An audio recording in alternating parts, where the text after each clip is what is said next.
Welcome to Fatherhood Field Notes podcast, where I interview truly incredible, remarkable fathers, gaining wisdom from their own stories for you and I to grow in our craft. I'm your guide, Ned Shout, father to 5 kiddos, currently ages 12 to 19, and husband to my rad wife, Sarah, working on our 21st year of marriage. So yes, my friend, I am in the thick of it. I am in this with you, and I am working daily to rebel against the low expectations for fathers and create a world where fathers know who they are as they show up for their families. You and I have the greatest opportunity to impact our world through the way we embrace our fatherhood role. This episode is brought to you by the Adventure of Fatherhood, helping men discover their powerful fatherhood role and build their fatherhood skills. The role of father is to serve, guide, steward, protect, and of course, find joy and have fun in the messiness of it all. Today's guest is my friend Darrell Irwin, and this is one of the most profound conversations I have had recently. He's a business leader, a husband, a father, and a friend of God, and that will make sense as you hear him speak. Enjoy meeting my friend, Darrell. All right, here we go. Fatherhood Field Notes. Darrell, welcome to the podcast. How are you today? I'm good. Thanks for having me on. Yeah, man. Thanks for coming on and talking fatherhood. So my first question out the gate to every dude is, how old do you find yourself today? And interesting enough, yesterday was your birthday. You share a birthday with your daughter. I also share a birthday with my twins. So super cool. So the question is, so happy birthday. And how old do you find yourself today? I feel I'm about 10 years younger than I actually am. I didn't want to be any younger than that because I got the wisdom. So the younger you go, the less wise you appear. And I feel that, being in my 40s would be still good with that wisdom that I've got. But yeah, that's it really. I don't see myself wanting to be any younger because I've learned a lot across the journey. I think you can't discount the experience that you get. It's so true. And it's funny, especially with kids, is this constant learning and wisdom, right? And it's like, this is how it comes. It's just from years and years and days and months and months. How many years have you been married, Darrell? 24 years. Dang, bro. That's incredible. Yeah, dude, so good 24 for you. years. 2001 we got married in August. And going strength to strength. It's awesome. Dude, it's a long time. What would you say to the dude who's hitting that 10-year mark, who's like, awesome, I'm celebrating 10 years. You've more than doubled that. What would you say to that dude to encourage, inspire him to be like, all right, let's go another 10? I think it's about having a purpose and having a vision. And I think if you've got those two things, that you understand the mission as in the purpose, and you understand where you want to take it and where you want to get it to. And if you're both on that same journey, it makes life a lot easier. So if you both understand what you're building and why you're building it, you may not be there, but you're there for the long haul because you're building that thing together. Family absolutely is part of it. Marriage is absolutely part of it, but it's having that purpose that's just bigger than just marriage itself. What's the purpose? If this was an interview with you and your wife, what would the purpose be? Like if we were asked the question. Yeah, I mean, it falls into two things. One is to help other people find purpose and build a life around it. And the other one is to turn the media on its head, which is where it all began. So in 2001, it's where God really spoke to me about what to do with my career and things like that. And I let go of that whole building a life around myself and my skills, talents and abilities, magnifying myself to the point that how can I put those skills, talents, and abilities to impact others? And up until that point, I'd lived for myself. And it was sort of like 2001 was quite a big flip. Yeah, sounds like it. Yeah, it was a big flip. So I was not following God. I think it was in the March of that year, me and the girlfriend just happened to say, I'm not going to be happy in any relationship until I follow after God. And I'm driving my car, I'm about to sign papers to run an agency in London. And it was at that point I realized, hang on a minute, it's got to be more to life than this. And I realized I was going to run this marketing agency, which was working with cigarette companies, alcohol companies, that sort of stuff. And, a lot of dirty tricks along the way to make sure people bought my cigarettes and more alcohol and stuff like that. And I just realized I couldn't sign up to it. And I kind of was in a Christian home at the age of about 16. And then when I got to sort of like the early 20s, I kind of like just left it behind.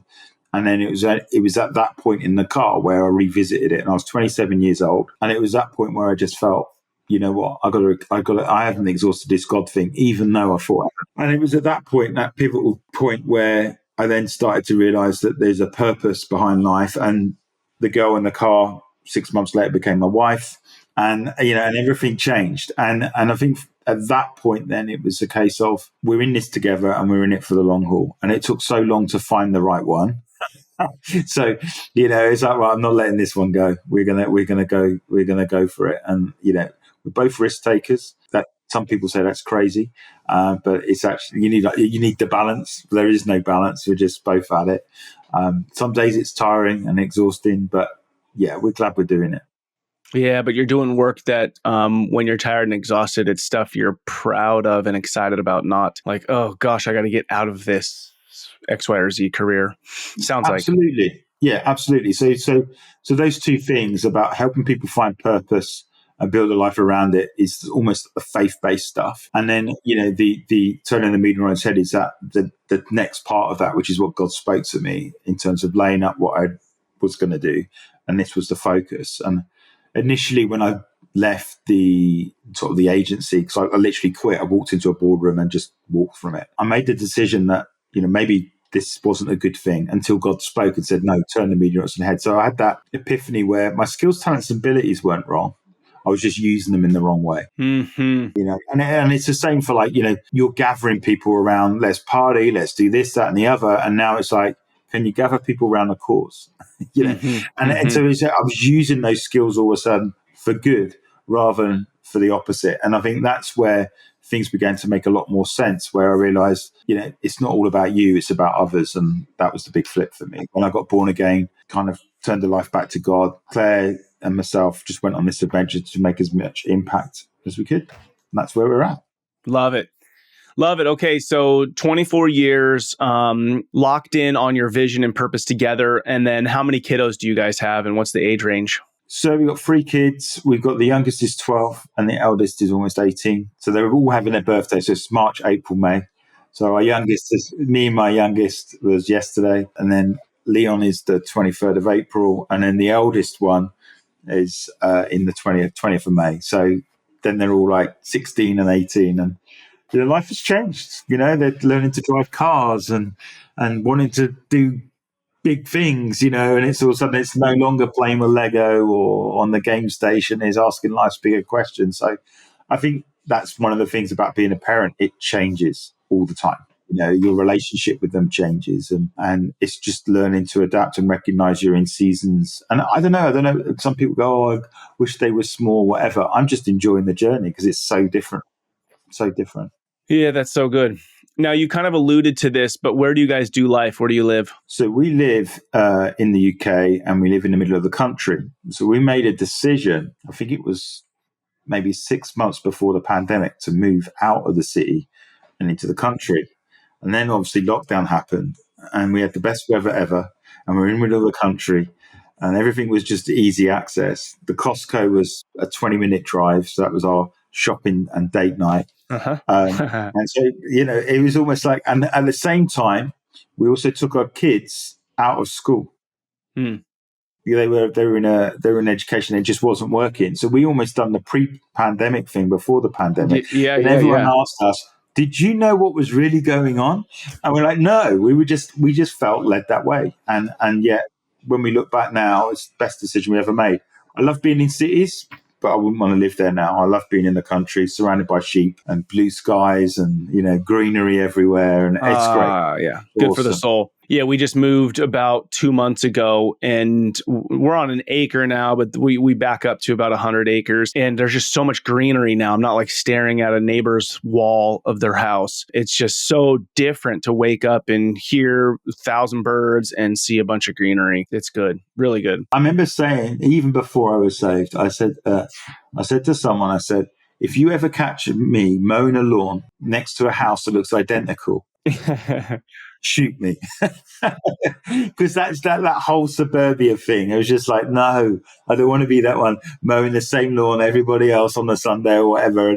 And, looking out the window, you see the exact identity, house the opposite. And couldn't do it. And I look back now and Too I'm, cookie I'm cutter for you. blessed. Yeah, I'm looking at it now and it's just like, yeah, we're blessed where we live. It's great. Yeah, so good. You've alluded to this as well, but maybe in like 60 seconds, what is it that you do to provide value out in the world and to feed the family? So I've got a brand marketing agency, which is about we're helping people find purpose or align their business to it. And then we're telling stories to engage the very best clients that they want. And obviously that starts with strategy. We've got a thing called the Purpose Playbook. So we double down on that. Once we've delivered that, we then execute on websites, video, content, all that sort of stuff. I have a software company that builds apps, and we're building minimum viable products using no-code tools, which means you can build things at a third of the time for a third of the cost. So, there's no need to employ mega expensive developers if you know how. And we do, which is great. And then the last thing, which is what I've got on my here, is humans, which is helping people become happier, healthier, smarter, and kinder. So that's dealing with culture, but it's making sure that the entrepreneur isn't left behind. So, they put those 4 pillars in place because they're often the 4 things that go: their happiness, their health, them investing in themselves to be smarter, and then by the end of it, they're so grumpy they don't want to be kind. So we're working with them to make sure they don't get lost in the cause, if you like, that they remain happier, healthier, and smarter. Kind. So those are 3 businesses that I have. The plan is to have 12, but we got 3, and that's keeping me busy enough at the moment. Yeah. I might get to 12 when I'm like 80 and then hand it over. But that's what I've been charged with doing, is building 12 entities. So yeah, 3's busy, but we've got some great people. So that's the journey I'm on. Beautiful. A couple things to unpack there. Tell me the 4 pillars again. Of humans? Humans, yeah. I want to ask specifically about one. Yeah, happier, healthier, smarter, and kinder. Perfect.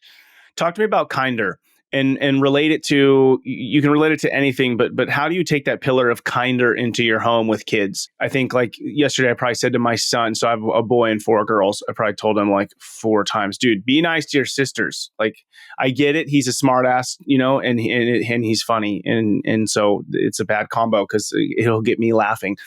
But talk to me about kindness. I don't know if it's something that we necessarily talk about enough, but clearly you're helping entrepreneurs be kinder. You talk about that if you want. And then how do you bring that into your home? Kindness is a aspect is that, no matter where you find yourself, there's always someone in a worse position than you. And I think is that when you're out and about, is to see it. It's not to turn a blind eye to it. One of the things I learned very early on when we had small kids is when you got people begging on the street, we almost can keep walking in a sense. If I give them $5 or, then they're going to spend it on drugs. You kind of self-rationalize, or I'm too busy right now. Or the classic one now is, well, you know what? All my cards are on my phone and I can't do anything about it. That's just the way it is, which is lazy. And one of the things with kids is those people are sat on the floor, but they're at the eye level of your kids. And what it reminded, our son had a thing where he would see a homeless person, he would just burst into tears. Like every time we walked, he would literally just burst into tears. So I remember one evening where we had just come out all you can eat restaurant. So we're just stuffed and we're walking down the stairs and there's a guy on the bridge, and then obviously my son sees the guy, so starts crying, goes, "Why can't we help these people?" And I went, "Well, I'm glad you said that, because we do." And actually it was a Tuesday night, and our church at the time was handing out food parcels. They were handing out sandwiches and soup and all that. So I said, "Leon, let's go." Got him in the car and we drove around to them, and we spent the rest of the evening handing out sandwiches and soup and stuff like that. So it's in his DNA. It's just there with Leon, wanting to help, wanting to engage. Bella is about justice. So she hates injustice. So that gets her fired up. So very early on, she got into, the whole thing of abortion. She was very like, this is not right. Why? And not that it was a judgmental thing. It's like, well, if someone is persuaded not to, how are you going to help afterwards? So there's big questions that she's thinking of. And then my youngest, she'll always find the person that's on their own and engage with them and chat with them and stuff like that. So I think being around us, and because we've been involved in a lot of charitable stuff, it's kind of rubbed off. And I think, how do you bring it into the home? Because we've got 3 kids. They live in the house. They're homeschooling together. It's busy. But what we found is when they were in normal education, they would come back and each of them would have a good day, bad day, or whatever. and then they were at each other's throats. What we found in the homeschool, it allowed us to reset, which is given the focus of we're all in this together. We all carry the same name and we're all in the same house together. We're all doing different things, but it's actually helped us get on even better. Whereas before, someone's had a bad day at school, they come in, who they're going to take it out on? Obviously, their sibling. So they don't fight as much as they did back then when they were at their own school, but since homeschooling, they've got on better. And then the second thing with that is that as a family now, and as they start to grow up, like our eldest two went to a camp together. And they're still rivals, right? They're like, but they went away to camp and they've come back and now they're best mates.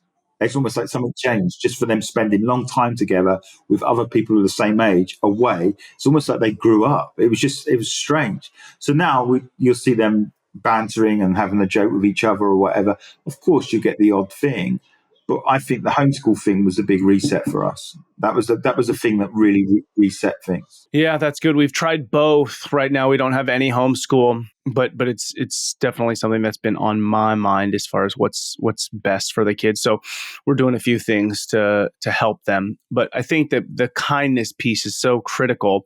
Why is kindness stand out to you as important? I mean, obviously, it's kind of a stupid question, but you have it as a pillar. It's because we in life we forget that life shouldn't all be about you, and we become very self-absorbed and very selfish. And I think kindness says, well, kindness needs to be demonstrated.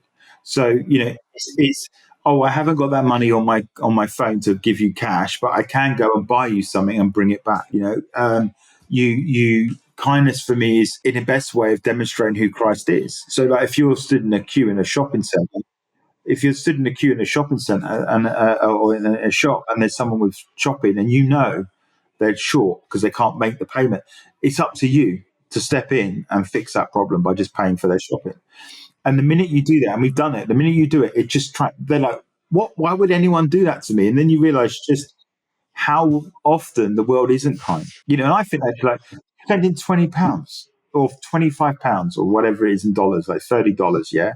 We had one guy was literally thumbing through every card and he was, didn't work, didn't work. And I was three people back and there were people tutting and moaning and I walked round them and while he went to the back and he was going for another bag, I just went here and I just paid it. And when he got up, they said, "Oh, it's okay, it's sorted, sir." And it was just like, that's kindness. That for me is kind of, how can I help and be the solution in the problem? Now, me handing a gospel leaflet out or a tract is not going to make an impact to them. It's how can I tangibly benefit? And that's what Jesus did. He benefited. What do you want? How can I help? And and he met their need, and then he could talk to them. And I mean, we don't do that enough. Yeah, it's rare. Yeah, the world is not kind, like you said. I've been wrestling with or meditating on the fruits of the Spirit with my kids, right? Like if you were to look at my life over the last year, is my fruit growing love, joy, peace, patience, kindness, goodness, etc. But you could kind of put all those under the category of kindness. And what you said, which I think is huge, kindness must be demonstrated, right? Like you only know a tree is an apple tree if there's apples on it. So I think if we were to ask every dad listening, are you kind? Pretty much everyone's going to say yes. But the question is, have you demonstrated kindness this week? And has your kid seen it, right? Like if you want your kid to be kind, it will only happen if you're kind. And kindness can only be demonstrated. That's how it's taught. Exactly. And I think, certainly in this country, if you are living with people living next door to you, what's scary is now, I remember growing up in a house that we had a next door neighbor and we knew them. We would sometimes, when we first moved in, the fences were new. So we literally took the fence out of the way and we just had this big football pitch. And we all used to play in it. It was like two gardens, but they were one garden until they decided they wanted to make it look nice. And you talk to you grew up with them. And in fact, you're still in touch with them. Like my mum and dad are still in touch with our next door neighbors. But now no one talks to their next door neighbor. It's sort of like they go in and they shut the door and that's it. No one talks to each other. And I think for me, kindness is actively being involved in other people's lives and saying, how you doing? What if I get out of a score of 0 to 10, how are you? Not how are you doing? And they go, okay. No, if you ask the 10 scale and they go 4, now what are you going to do? You're going to go in or are you going to have a much deeper conversation to explore what that 4 is? And I think for me, that's That's kindness. Be that listening ear. Be that meet the need when you see it. That's ministry at the end of the day. It's a practical thing. Yeah. So here's a really good tip just from what Darrell said. So guys listening, I think sometimes we can wrestle with asking our kid like, hey, how was your day? How was school? And it's hard to get them to engage in it. So what if you were to say, hey, like, how are you on a scale of 1 to 10? And when your kid's like, oh, today was a 6. Oh, well, what would have made it a 7?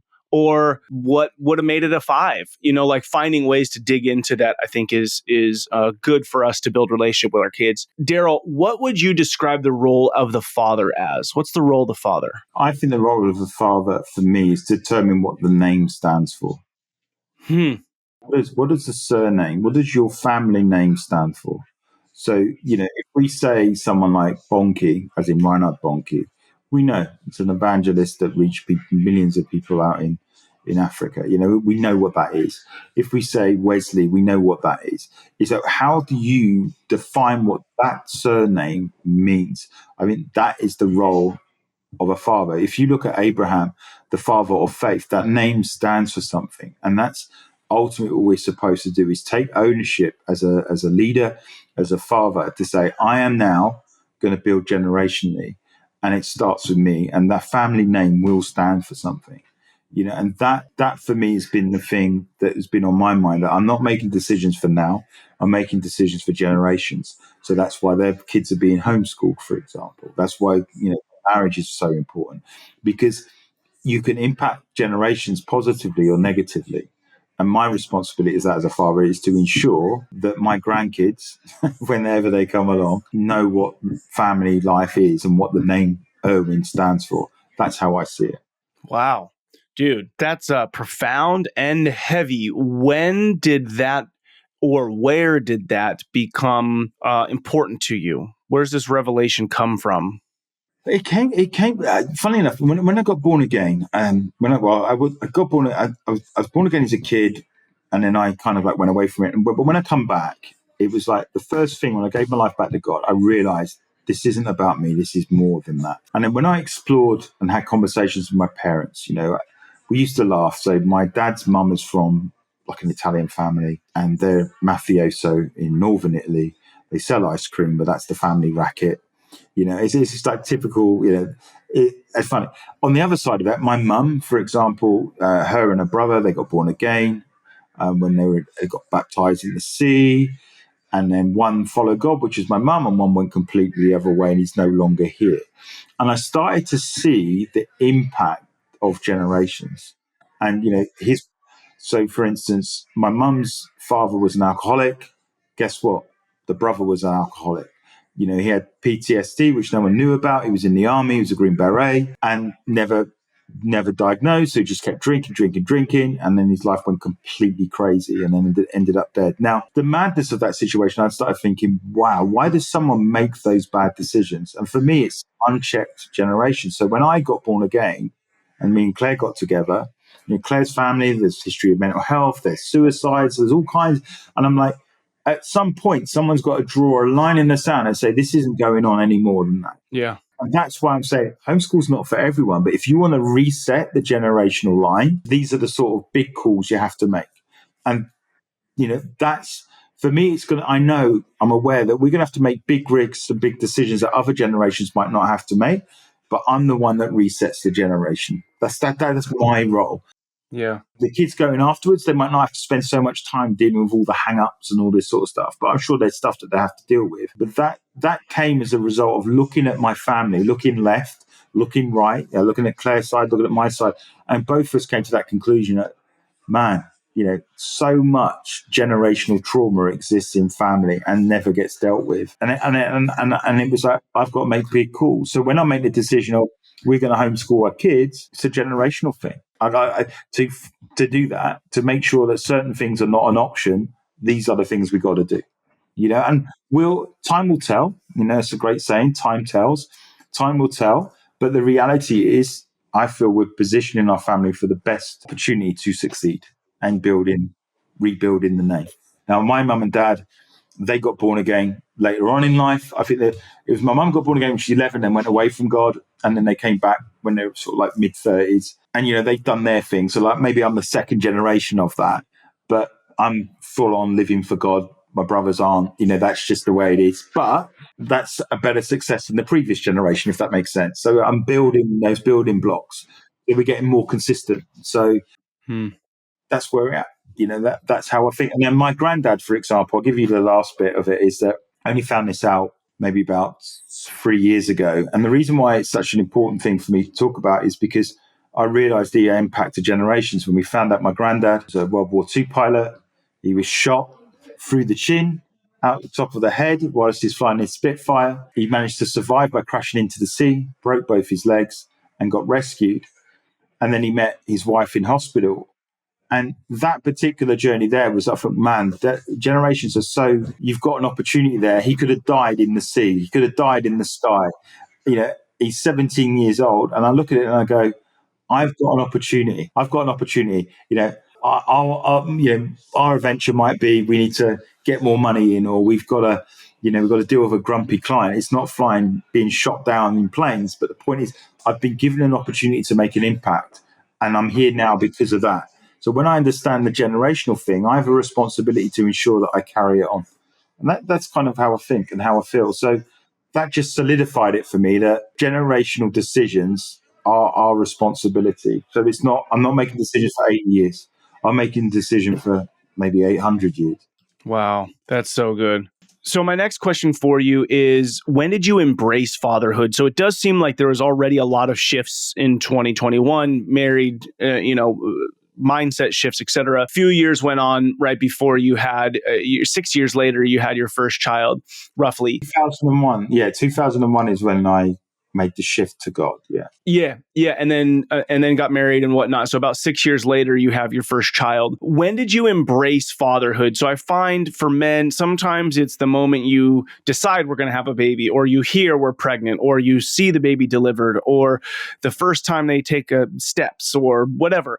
For you, when did you embrace fatherhood? And it does tie a bit to the generational stuff, but you said this is important. Like, my role in my children's lives is really important. When did you make that?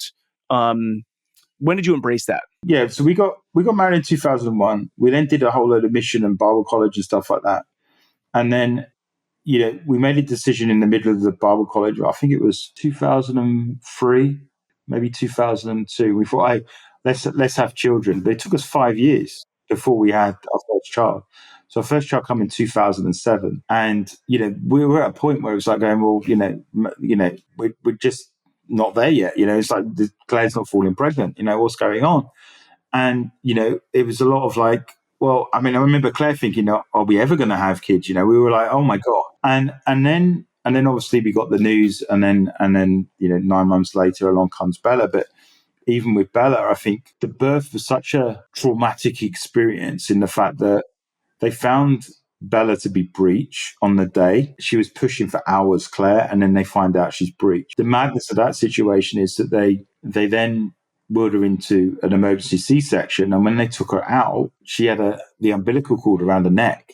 Mm-hmm. And we didn't realize until we were reading the notes with Leon that they actually revived Bella, so she wasn't breathing when she was born. We didn't know. We just completely missed it. But I think because it was so traumatic, we thought, wow, we've had to wrestle so hard to get to this point. I've got to take this damn well seriously, And I mean, it was just the way that Bella came in. It was like, well, this has been such a journey to get to that point. And even at that point, she's got an umbilical cord around her neck, and, all manner of craziness was happening. And it was just like, we just didn't, we just knew that we're blessed. We're good to have a child. And that was great. And then obviously Leon came a couple of years after. We had a miscarriage between two, and the third one had a miscarriage. Wasn't that long in. It's probably like 15 weeks, something like that. And, it just nothing happened type thing. And then obviously we got Taylor, and at Taylor we were like, yeah, we're done. we got my squad, that's it. We're done. And then the good thing for me as a guy is that my wife then went through the menopause early, so I didn't have to get any snips or anything like that. So we're good now, and it's fine. But that I think because there was such a wrestle at the start and it took so long, it's like I took it as a privilege. It's like, wow, we've had to work so hard to get to this point, and you don't forget. That's it. You don't forget. But again, once they came along, it was the first grandkid in the family. So, Bella holds that position. So, yeah, Leon is the only grandson in the family at the moment, which is, so he's got a pride of place, so to speak. And then obviously we got another one. And so it's just, I feel as a father, it's that responsibility that I've got to give him the best possible start I possibly can. And, and that's it really. Yeah. So good. Tell me about your dad. I like to ask the question, what's something you appreciated about your dad? And then what's something you wish your dad would have done differently? And of course, most of us wouldn't change anything, right? But what's something essentially that you're doing different based on, something that your dad did? And you can answer them both or neither. What's something you appreciated about your dad? I appreciated that my dad was a man of faith. I didn't appreciate at the time the challenges that he had. So he had some epic challenges that we were not aware of until 20 odd years later. Wow. And I look at that and I go, wow. And one of the things I didn't appreciate was that he was a risk taker. I only found out, we kind of like, we worked on board ship. We saw pictures of him. He was in the Navy. But when we found out his actual job role, which was the guy with the paddles to bring jets down onto the aircraft carriers, it's the 8th most dangerous job in the world.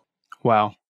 And I didn't realize just how, it's wild because people will get hit by planes when the storms are going like that and the planes are going like this.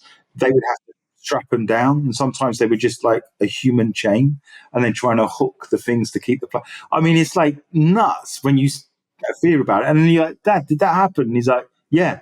And you're like, you don't talk about it, So I think for me, it was the not appreciation of that he was a risk taker and he did live life by faith. And I think for me, and understanding the struggles that he went through as a family when we were much older, like now I know about it, I look back then and go, wow, he got through some tough times. And the fact that he still got his faith is incredible. He was let down by church leaders on multiple occasions, but he didn't articulate a lot of what had gone on. And yet in it, I think that's kind of solidified me to be even more tenacious, to prove that faith works, to double down on it. I feel that sometimes when you say, is there stuff that your dad hasn't done? I'd say, well, maybe he hasn't pushed it hard enough. And it's understandable why, because he'd been let down quite a few times. So I look at it and go, well, I haven't got as much going against me as he did at that time.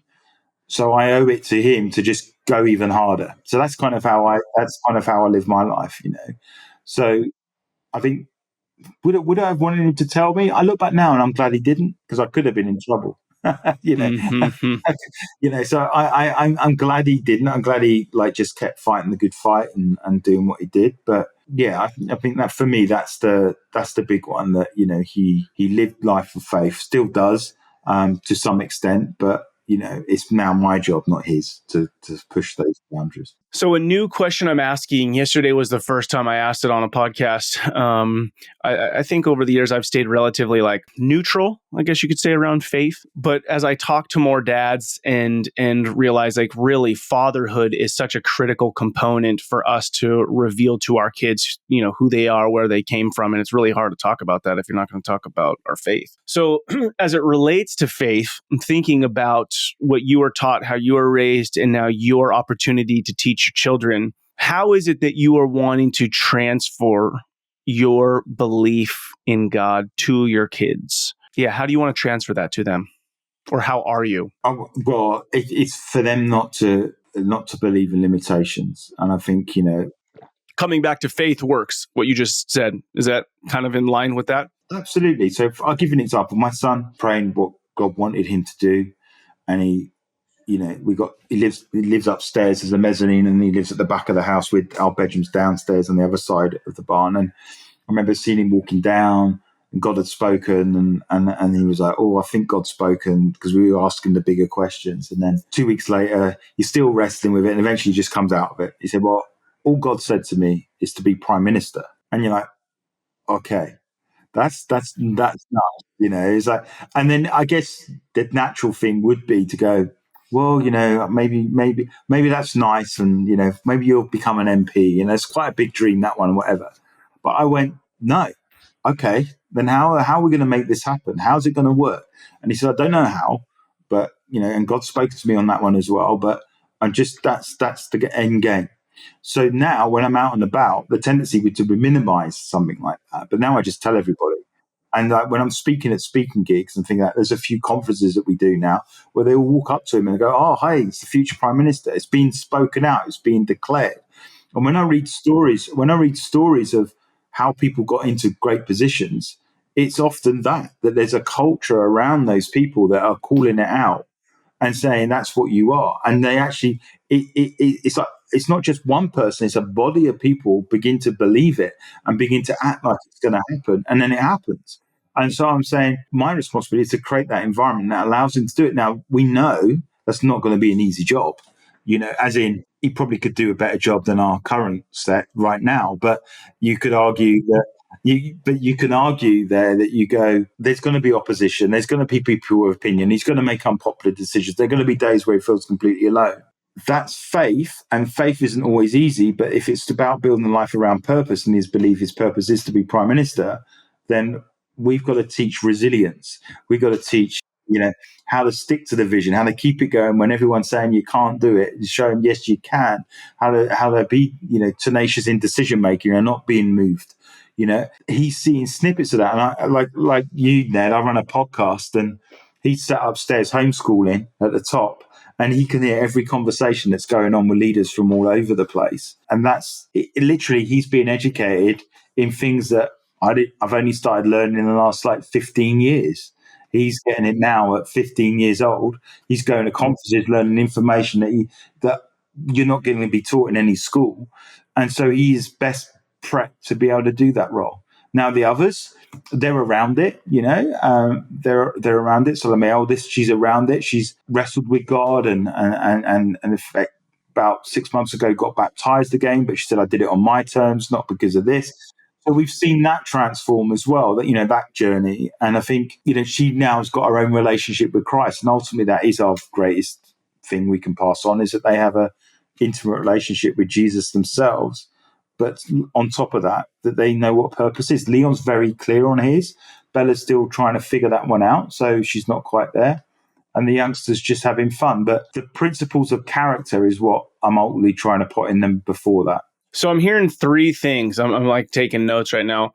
So I'm hearing three things. One is principles of character, right? It kind of leads into kindness if we were to wrap it into one word. Then you talk about the Irwin family name, right? That the surname means something, but then you also have this component of get your kids clear on their purpose. So where's the kind of intersection for, your daughter has a purpose, yet it's still tied to the surname, right? Like, how are those things different? How are they the same? I think, yeah. So I would say the surname for me would stand for someone that did what God wanted them to do, that they did it with all their heart. It's not running their family business, Yes. And I think Okay. with Leon, the tendency would be, Leon, come and work in the family business, but he wants to be prime minister. so, I'm not from a stable of, MPs. So it's going to be a different journey. But there are things that he will learn through watching someone in entrepreneurship that he can bring into politics, raising money, finance, understanding what it's like to be in business and the ups and the downs. He's going to have more empathy than most of someone trying to build something from nothing. So I think it's up to them to find their own road. But the family name carries that they lived out God's purpose for their life. That's ultimately where I see it. Yeah, I mean, what I'm kind of hearing in that, it's not general, but it is the opportunity. Like if you were to look at Abraham and Noah and, all these cats in the Bible, it's not so much like you said, this is the line of MPs or whatever it might be, entrepreneurs, but it is the opportunity to live as God's children and live in faith, right? And that to me is like what I'm hearing a lot from you is this risk, this faith, which really should be all followers of Jesus. We're not defined by like religious things, right? But this like radical adventure of life. It's the conviction that despite the circumstances, I'm going to do it anyway. It's looking straight down the barrel of the opposition and say, I don't care what you say, I'm going to do what's been put on my heart.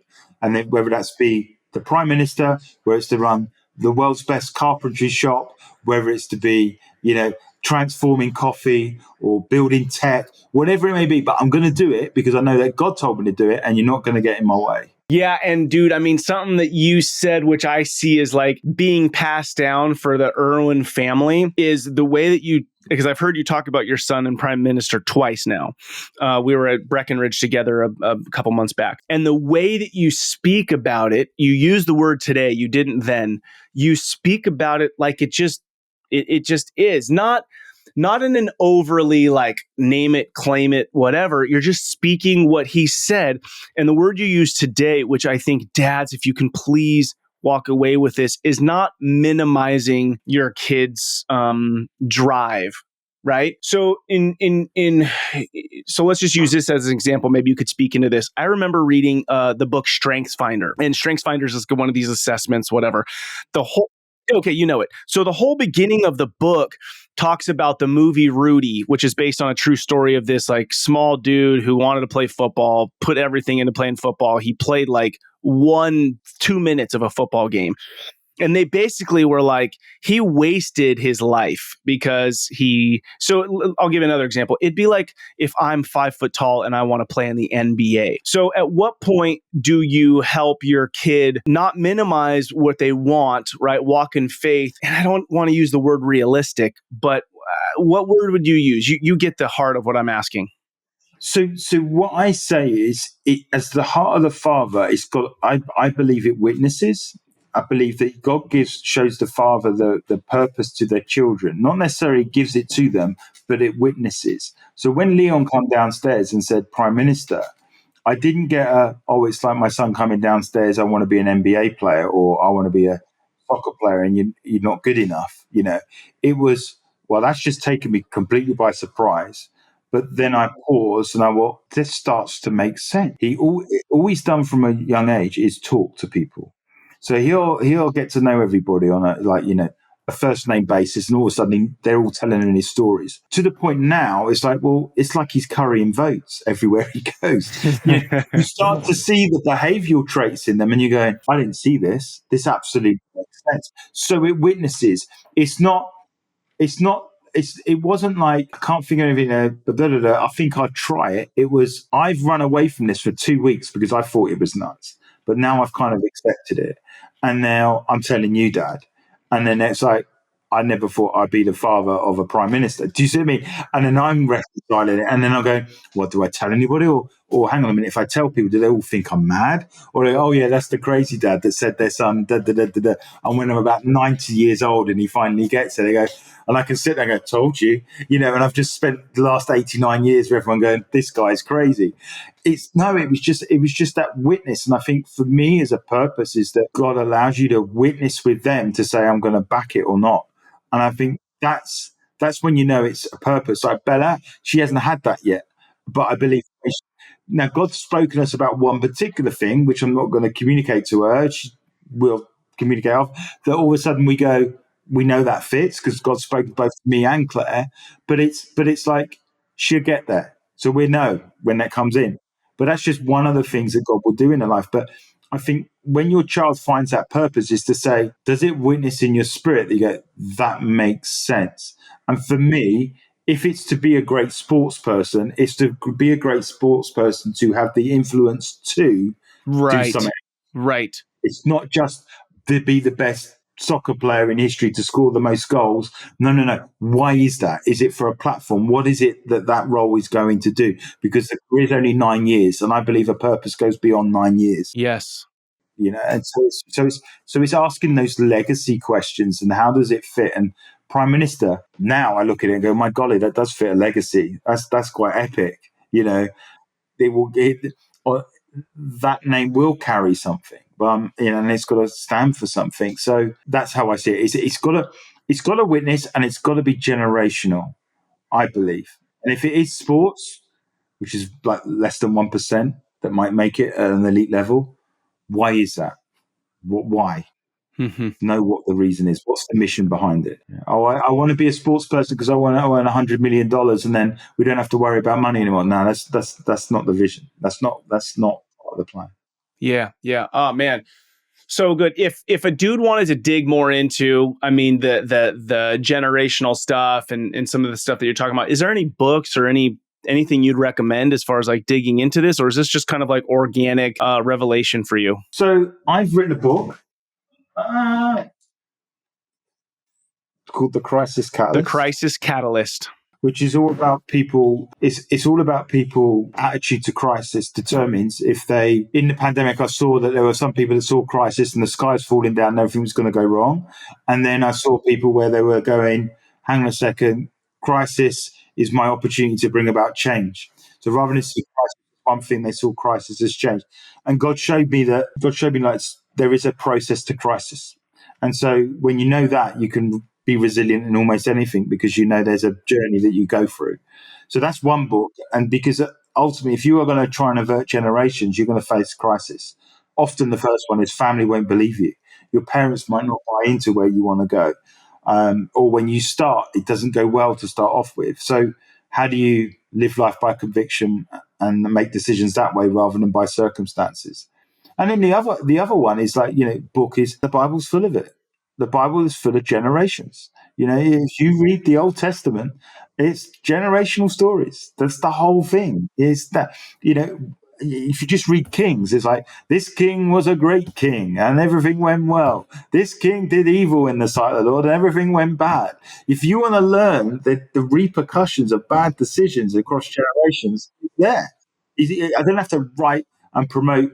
It's there in the Bible. But what God showed me in that journey, that Psalm 23 is a go-to scripture when death happens, which is ultimately the biggest crisis, and is often read in funerals.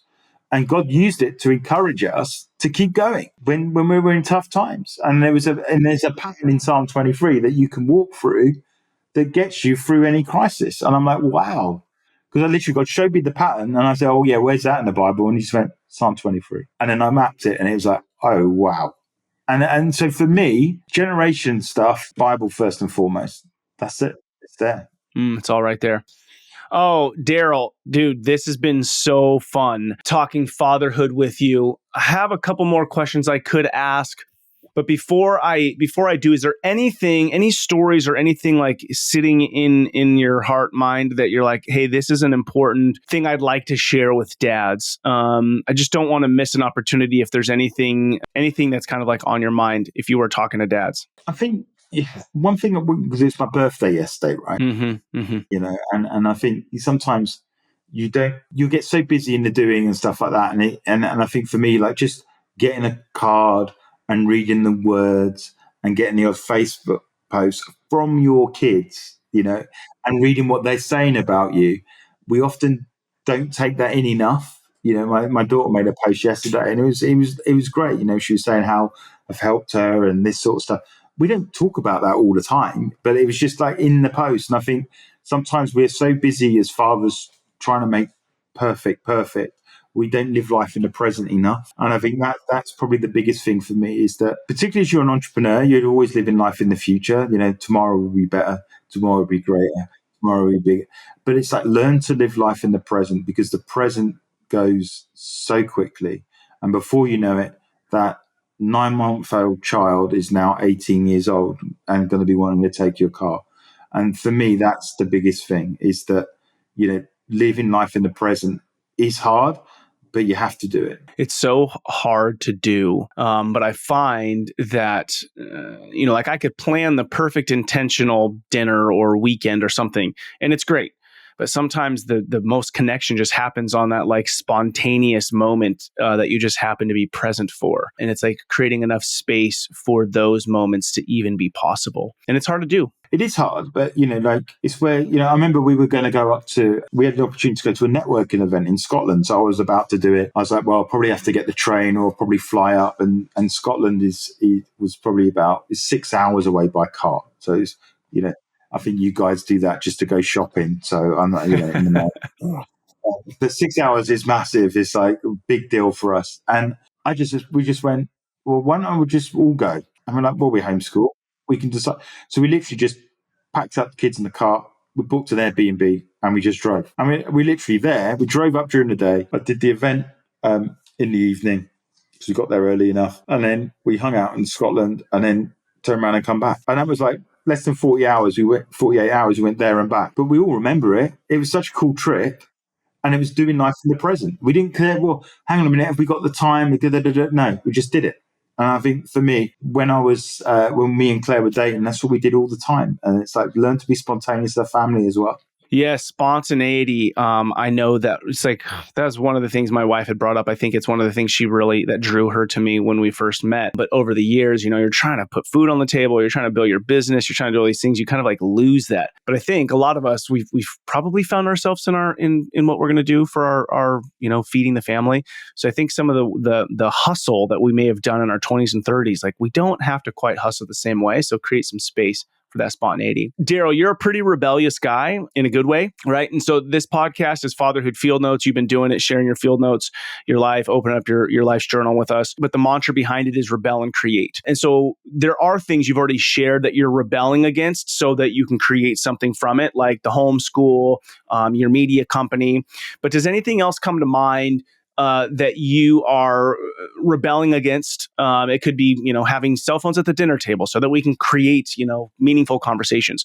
But what comes to mind of something that you, Darrell, are rebelling against so that you can create something in its place?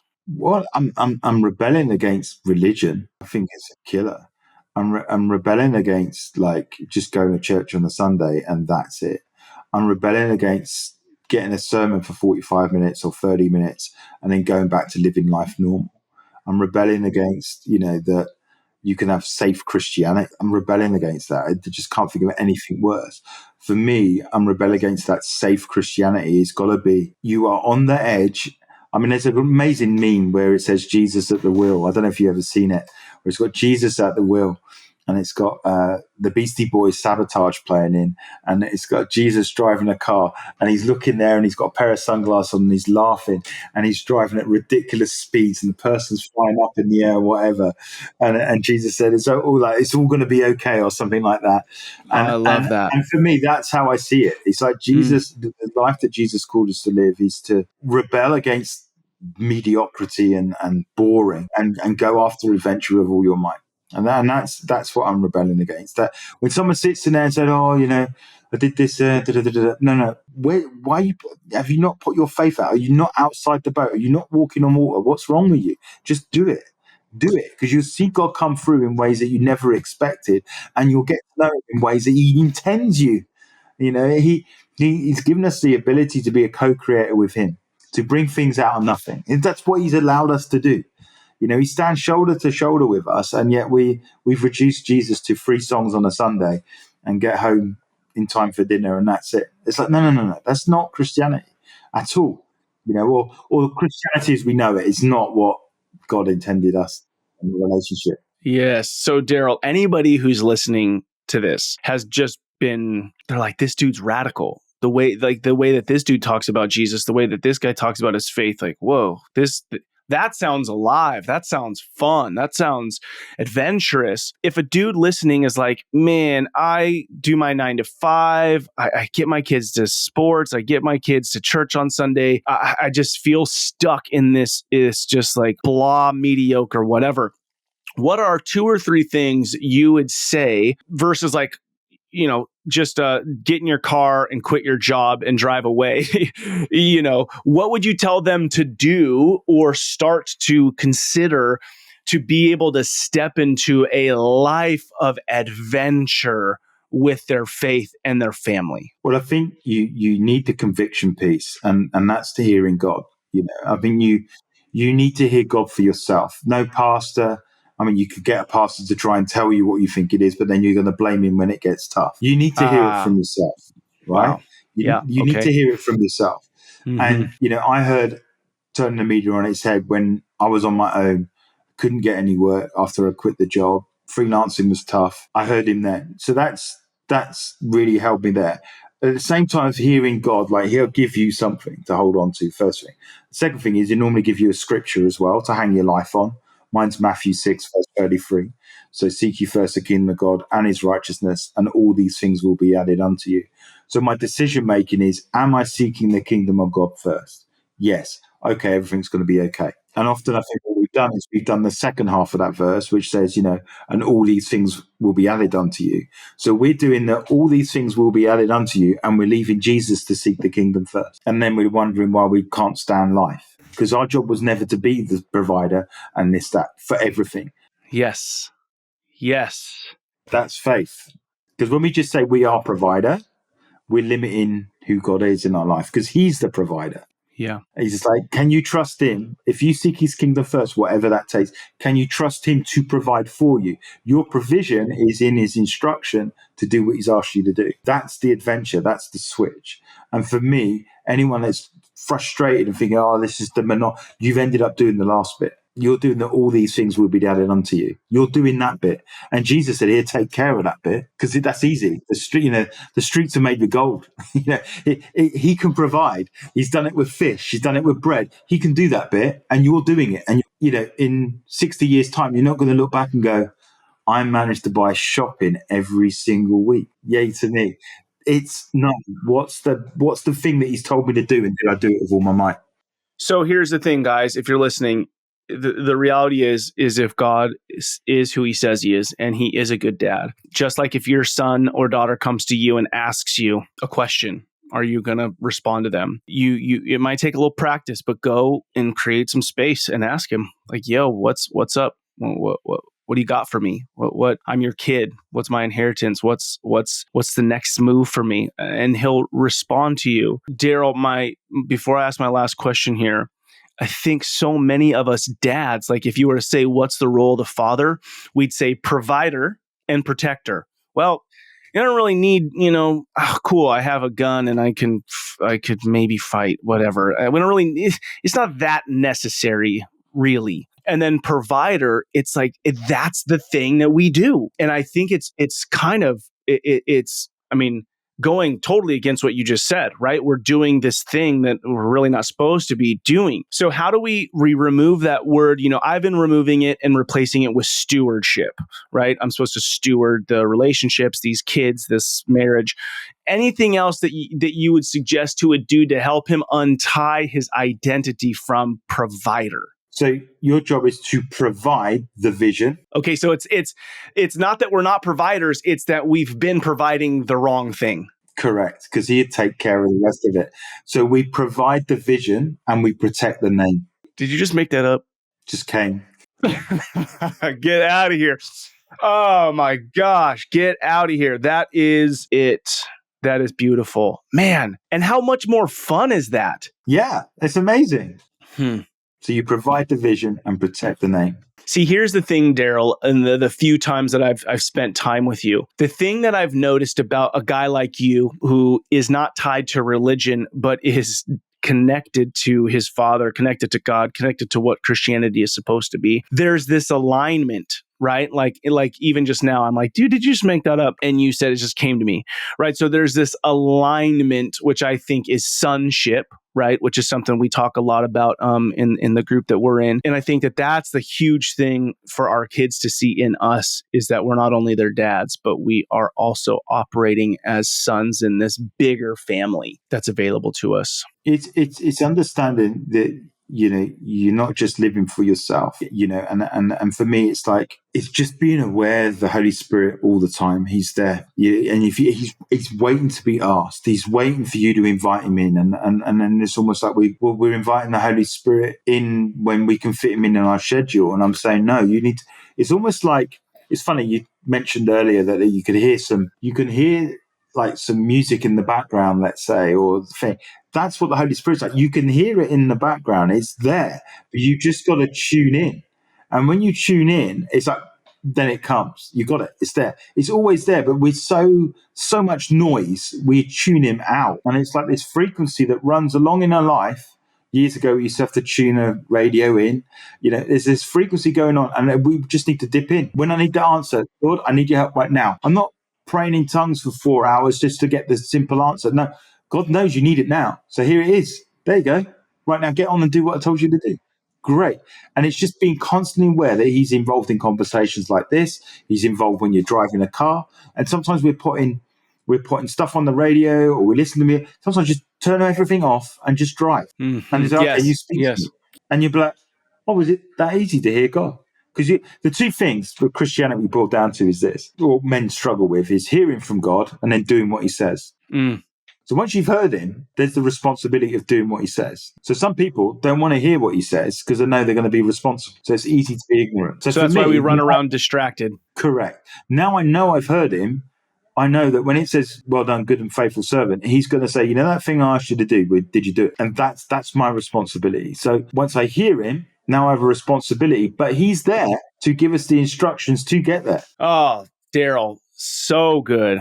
So good. My friend, feeling just immense gratitude and joy hanging out with you. Conversation was enlightening and challenging in beautiful ways. I don't always feel like I'm going to go back and re-listen to a conversation, but I'm like, oh my gosh, I took enough notes today that I'm going to go back and listen to this stuff. So my friend, thank you for this time. Thank you for the man you are. Thank you for the way that you lean in and are in tune with that noise, that the vibration of whatever's happening with the Holy Spirit, and that you're willing to act on it and talk about it. And it's just really freeing to hear, like, just a lot of freedom, like not religion, not bashing the church, just a real sense of freedom. And so thank you for sharing that. Thank you for the work you do. Yeah, man, I just look forward to the next time we get to break bread and share a conversation. So thank you for this time today. I really appreciate it. Thank you for having me on. It's been an absolute pleasure. I've enjoyed every minute. It's been awesome. Love it. All right, my friend, until next time. What an incredible conversation. Just free flowing with Darrell. There was so much there, a lot for me to think through. I personally will be listening to this again, taking notes. As soon as the podcast conversation was over, I walked out to my wife and I was like, yo, we're going to be listening to this one together. And I've probably only done that with 3 or 4, maybe. A lot of the stuff about the surname, the generational decisions, really powerful, meaningful stuff. And when you hear somebody like Darrell speak, there's this desire to live in that same freedom and life of adventure. If these conversations are helpful, please write a review. Please shoot a text to a friend with a link saying, hey, dude, check this podcast out, and encourage your friend. Like, I think that us dads need to encourage each other. So a quick text saying, hey, dude, you're a great dad. I listened to this podcast. I think you might dig. I think goes a long way. Us dudes do need pats on the back. Thank you to all you dads out there listening to Fatherhood Field Notes podcast. What you do matters. Don't be like everybody else. Be yourself. That's who your kids, your spouse, and your community needs. This is your guide, Ned Shout. Together, let's rebel against the view that fatherhood has little impact, and let's create lives engaged in mastering the craft of fatherhood. I look forward to hanging out with you next time.